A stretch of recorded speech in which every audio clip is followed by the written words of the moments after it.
Vamos lá, então, né? Vamos continuar com o compartilhamento. Deixa eu abrir aqui. Né? Compartilhar.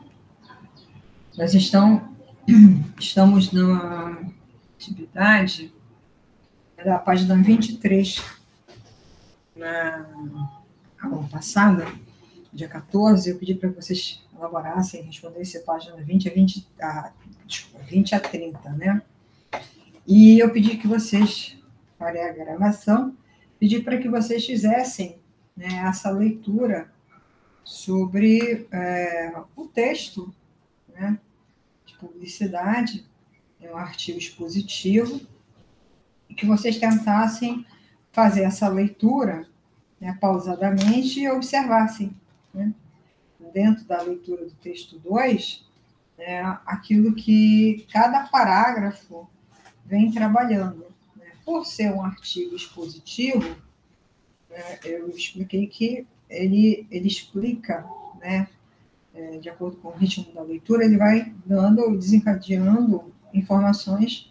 E é interessante que a gente observe isso, né? Observe como é que estão sendo desencadeadas essas leituras. Então, vamos lá. Aqui, no capítulo, na página 20, deixa eu voltar lá na página 20 do livro. Na página 20 do livro, ele tem aquela abertura de duas questões que são sempre um início de conversa, né? Então, o sistema de ensino, ele apresenta, né, essa finalidade bem didática, né? Não tem um objetivo só de promover o produto ou uma empresa aqui, né? E aí ele diz assim, lendo o título do artigo expositivo, a seguir, em sua opinião, que argumentos podem ser favoráveis à proibição da publicidade infantil?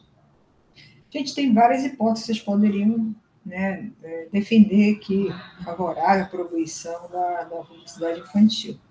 Na região da onde eu venho, na região norte, no Pará, né, a publicidade infantil ela foi proibida. O Ministério Público, né, entrou com uma ação, ajuizou uma ação, né, e o juiz proibiu qualquer publicidade que envolvesse criança, né, porque tem muita comunidade indígena. Então, as atividades folclóricas, festivais folclóricos, são festivais ligados à cultura indígena. Então, havia, né, ali, de vez em quando, uma criança nua, né, ou então só de calcinha e tudo mais. Então, foi proibido. Isso foi muito interessante, deu uma polêmica, criou uma grande confusão. E a outra coisa é porque há o tráfico do sexo, né? Então, tem um turismo sexual por detrás dessas discussões. Bom, a outra questão, que é a questão B, ela diz assim, quem poderia, né, são oito.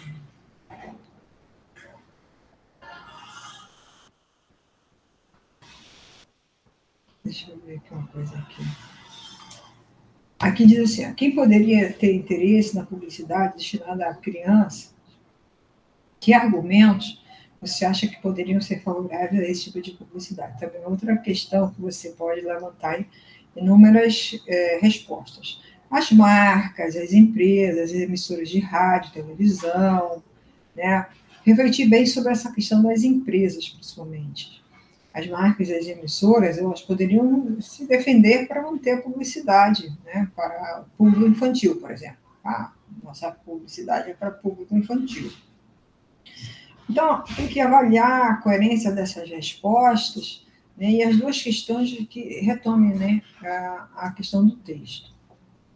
O texto aqui, deixa eu botar o texto completo na tela. O texto aqui, gente, ele tem. É preciso explicar, né, que existe aqui umas questões de justiça, né? Da justiça comum, da justiça federal, eleitoral, justiça do trabalho, justiça militar. Então, na justiça comum e na justiça federal, a primeira instância é formada por quê? É pelos juízes de direito e pelos juízes federais. A segunda instância, ela é formada respectivamente por desembargadores, que eles vão atuar onde? No Tribunal de Justiça, o TJ, e juízes federais, eles atuam nos tribunais regionais federais, né? E a terceira infância, ela é formada pelos... a terceira instância é formada pelos ministros que atuam no Superior Tribunal de Justiça. Então, nesse texto, ele envolve, discute muito, encontra-se o Supremo Tribunal Federal, né? Ele fala sobre o Supremo Tribunal Federal.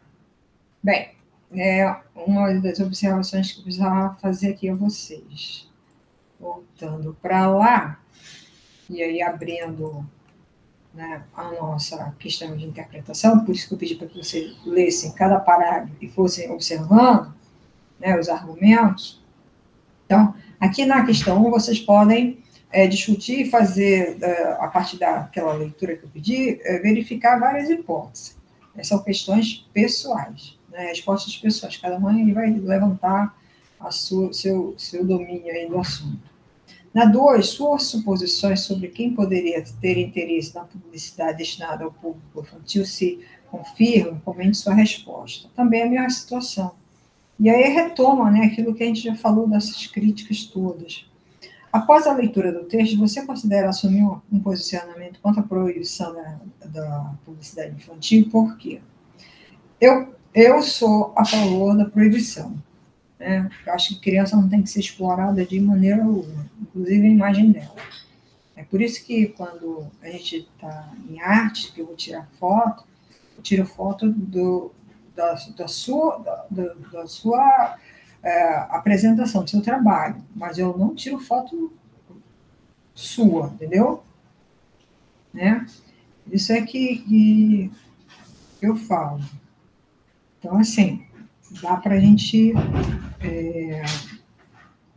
perceber alguns atos, né? A escola, ela tem um documento, ela pede para os pais assinarem, se você pode divulgar a imagem do seu filho, né, propaganda, são questões assim. E a professora de filosofia está trabalhando o ECA, né, que é o Estatuto da Criança e do Adolescente.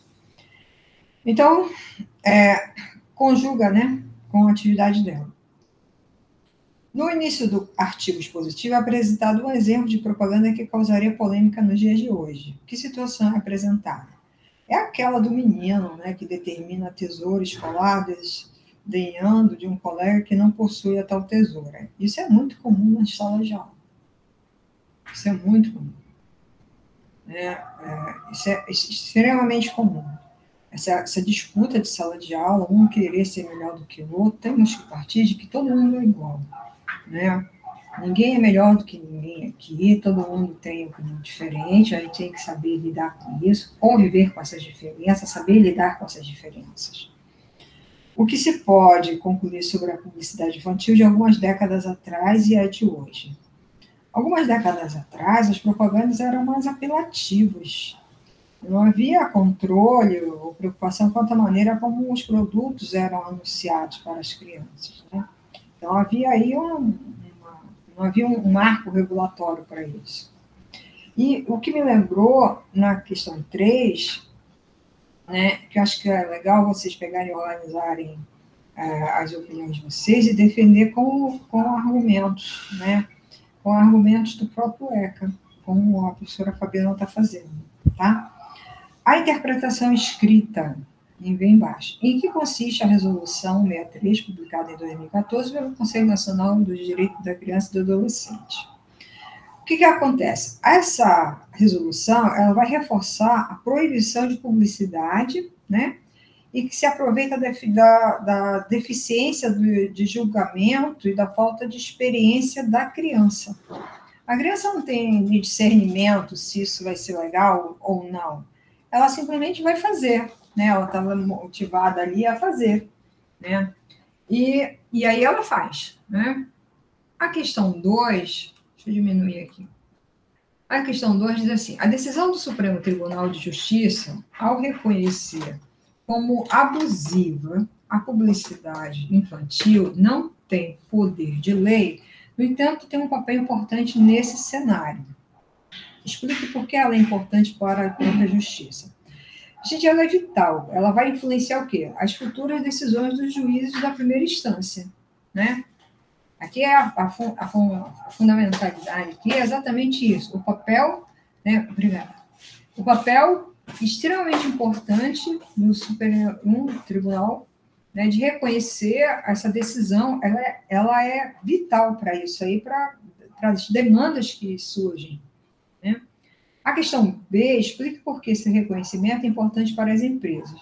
É claro, né, porque a empresa ela pode influenciar na atuação das empresas, que vai o quê? Se preocuparão com o futuro, né, de ter processos, vão ter irregularidade, então elas precisam desse direito de imagem. Por isso que toda vez que vai fazer uma propaganda com uma criança, tem que ter o direito de imagem dela.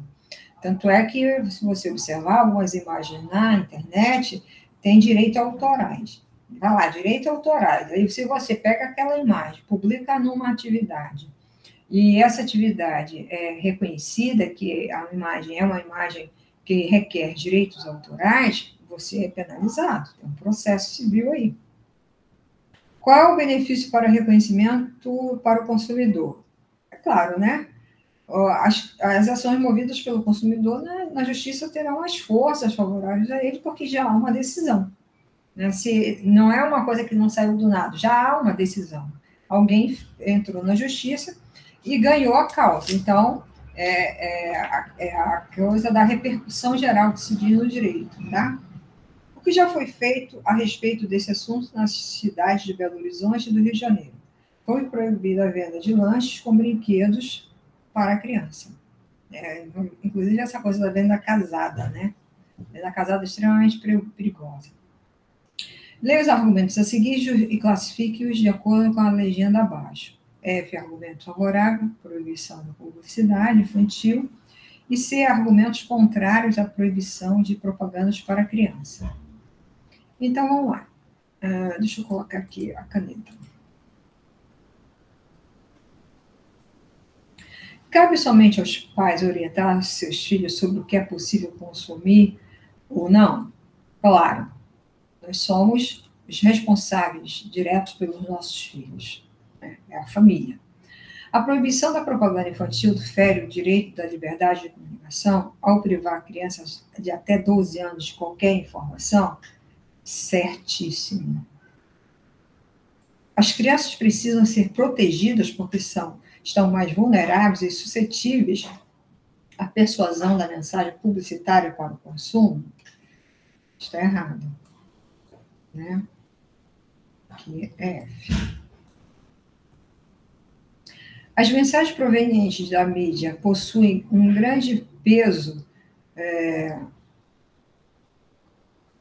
F, porque é argumento favorável à proibição da publicidade infantil. Não é F de falso, não, tá? Não esqueçam. F, argumento favorável à proibição. E C, o argumento contrário, tá? As mensagens provenientes da mídia possuem um grande peso na formação dos referenciais de mundo de uma criança? É o argumento, né, favorável. É o argumento do pessoal que quer que aconteça, né? F. E a economia brasileira sofreu um impacto negativo de 3,3 bilhões e 700 mil empregos estariam em risco? É um absurdo, né? Comentar sobre esse tipo de coisa. Isso aqui são argumentos contrários à proibição, né, da propaganda da criança. E aí, gente, lembrar que os argumentos, né, nós já tivemos aula sobre isso, os argumentos eles são feitos através de pesquisa, de dados, de fontes seguras, né, de estatísticas, de citações. Nós temos que lembrar de que são feitos esses argumentos, com base em quê? Base no achismo? No achismo ninguém não acha nem dentadura, quanto mais, né, argumento para isso aí. Vamos lá. Aqui tem uma discussão de autorregulação, se ela seria eficaz ou não, né? Vamos ver o que diz aqui. A solução apontada pelo setor publicitário para que a publicidade infantil não seja proibida é a autorregulamentação que tem a força de lei, que seria esperado quanto ao funcionamento dessa autorregulação. né? Aqui seria uma lei para tratar de abusos e problemas éticos na propaganda brasileira. Aí ouvir denúncias, opiniões e impedir essa publicidade enganosa ou abusiva, né? Essa questão da autorregulação, eu acho que é interessante vocês procurarem, né, pesquisarem sobre a autorregulação na publicidade infantil. É um assunto extremamente importante, porque vocês estão nas redes sociais. E vocês publicam coisas assim nas redes sociais que eu fico besta de ver, né? Como vocês se expõem, a forma como vocês se expõem, principalmente no status do WhatsApp. Então, aqui, ó, seria, né, uma lei para tratar de abusos e problemas éticos, né? Problemas éticos, claro. Problemas éticos na propaganda brasileira. Nós estamos falando do Brasil. Ouvir, né, denúncias, tem que ouvir as denúncias e as opiniões, e o quê? Impedir a publicidade enganosa ou abusiva, né? Porque tem muito.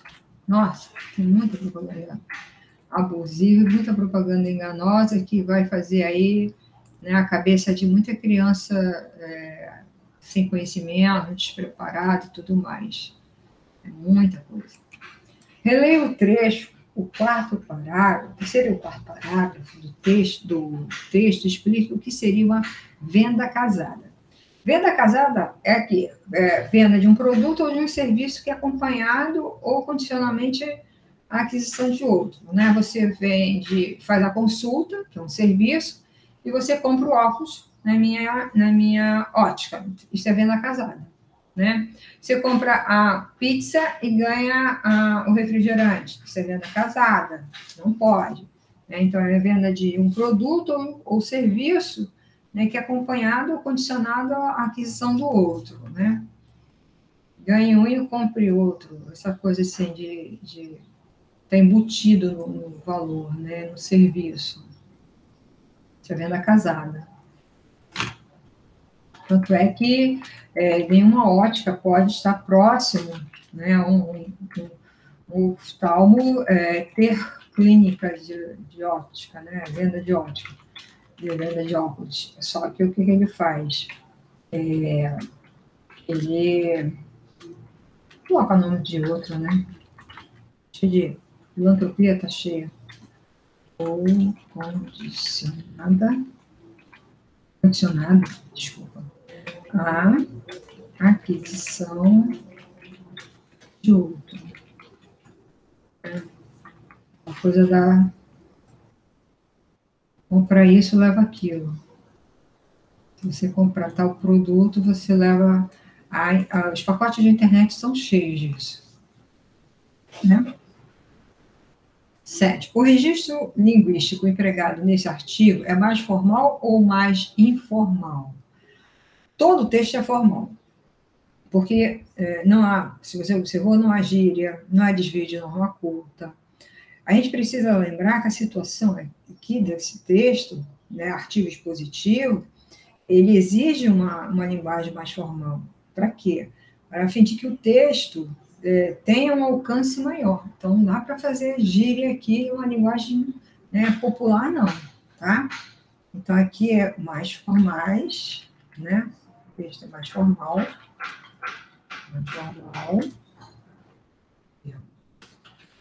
Pois não há gírias, e desvios, vamos botar assim, desvios da norma padrão, né,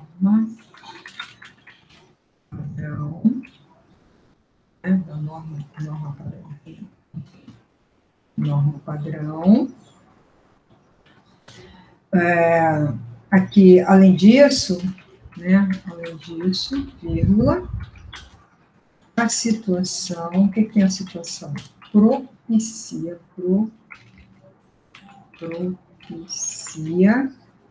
né, um registro mais formal, para quê? A fim de o texto sai daqui.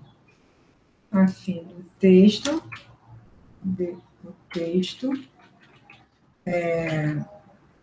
ter um alcance, né? Ter um alcance maior, tá? Ter um alcance maior. Deixa eu ampliar para dar todo o texto aqui. Pronto.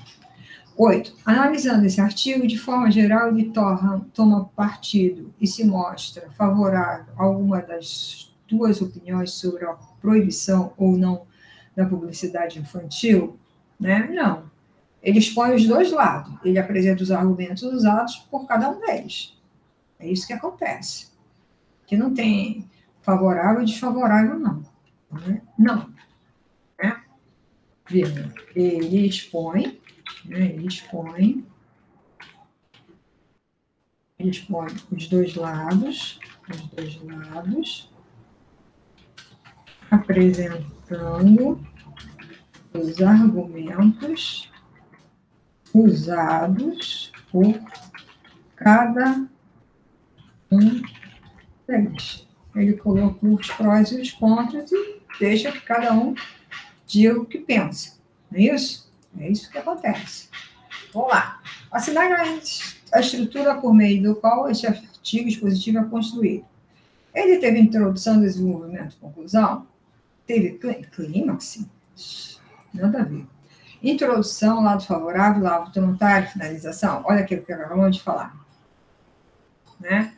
Dá logo a entender que é logo isso aqui, né? Que a gente está tão... entendi a introdução, desenvolvimento, conclusão. Mas nós estamos falando de um gênero, né, de texto, de artigo expositivo. O artigo expositivo ele tem que ter seu lado favorável, né, e o lado contrário. Quem é a favor e quem é contra. Né? Senão não é um artigo expositivo. Além do título, o artigo lido possui subtítulo. Que função eles têm nesse artigo? Os subtítulos, eles vão ajudar o quê? Eles ajudam a narrar, né? Os subtítulos ajudam a marcar melhor o lado favorável, né? Claro, senão a gente fica uma bagunça, né? E o lado contrário da publicidade infantil,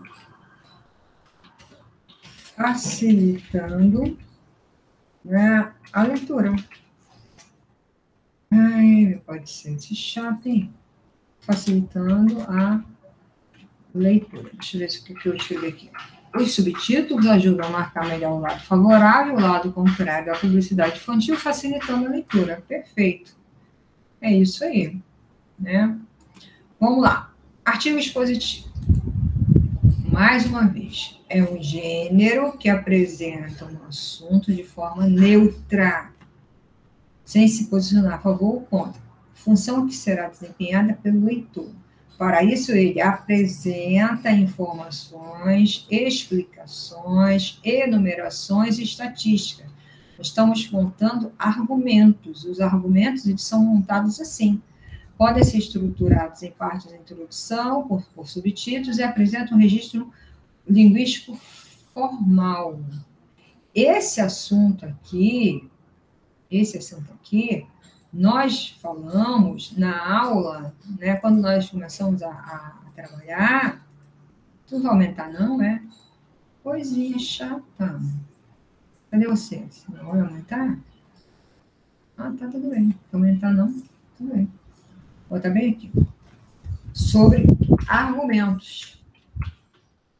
Né? Como é que a gente monta argumentos? Os argumentos são montados por informações, exemplificações, enumerações, estatísticas, né? Nós montamos os argumentos a partir, né, que se fala? Nós montamos argumentos a partir da... Meu Deus. Citações, né? Aí eu estou citando tal texto, e aí esse meu texto, ele tem esse lado, né? Está aqui, aí eu apago esse aqui, já que não está teimando comigo, apago esse aqui também que está teimando comigo, tá? Isso aqui nós estamos falando de argumentos, vamos lá. E aí tem o direito consumidor, que a professora Fabiana está desenvolvendo com vocês, né? Muito legal esse material. E entramos em sinônimos e antônimos. Sinônimos e antônimos, gente, é a nossa próxima aula. Nós teremos aula na terça-feira, dia 19. Aula do dia 19/10, tá? Sinônimos e antônimos. Essa aula do dia 19/10, ela vai pegar da página 28 até a página 33, tá? Deixa eu colocar aqui. Até a página 33, tá bom? Esse é o nosso assunto da nossa próxima aula. Qualquer dúvida, se ficou uma dúvida em relação a esse assunto, né, me avisem, anotem para a gente tirar, né, as nossas dúvidas em sala de aula, ok? Que bom poder estar novamente, né, trabalhando sem problema algum de saúde. Um beijo grande para vocês, obrigada pela paciência, pelo carinho, obrigada pelas mensagens do dia dos professores também, tá bom? Beijo grande. Vejo vocês, então, na terça-feira. Vou parar a gravação.